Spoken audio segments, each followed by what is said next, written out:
Good morning to all. இன்றைக்கி தர்ஷா ஷாப்பிங்கில் சூப்பர்வான ட்வின் ரோசஸோட ரீஸ்டாக் கலெக்ஷன் தான்ப்பா பார்க்க போகிறோம். ப்ரீமியமான quality cotton nighty, branded item. உங்களுக்கு வேணுங்கிறத அப்படியே ஸ்க்ரீன்ஷாட் எடுத்து புக் பண்ணிக்கோங்கடா. ஒரு பீஸ் 230 rupees கொடுத்துட்ருக்கோம்.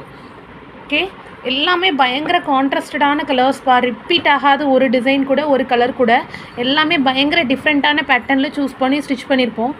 நல்ல டார்க்கான கலர்ஸ் காம்பினேஷனில் உள்ளதுடான்டா.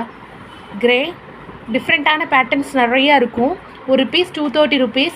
செஸ்ட்டு சைஸ் பார்த்தீங்க அப்படின்னா 48 inches வரும்ப்பா. ஓகேங்களா? ஹைட்டு வந்து 58 to 60 inches வரும். ப்ரீமியமான குவாலிட்டி, கண்டிப்பாக சாயம் போகாது, சுருங்காது, கொஞ்சம் கூட டிரான்ஸ்பரன்சி இருக்காதுப்பா. அவ்வளோ திக்காக இருக்கும் குவாலிட்டி வந்து. கிளாத் குவாலிட்டி வந்து பேட்டர்ன்ஸ் எல்லாமே நமக்கு வந்து பைப்பிங் ஒர்க் வச்சு ஸ்டிச் பண்ணியிருப்பாங்க. ஸ்டிச்சிங்கில் எந்த ஒரு சேஞ்சஸும் வராது. ஓகேங்களா? பைப்பிங் ஒர்க்கோடு வரும். Thank you all.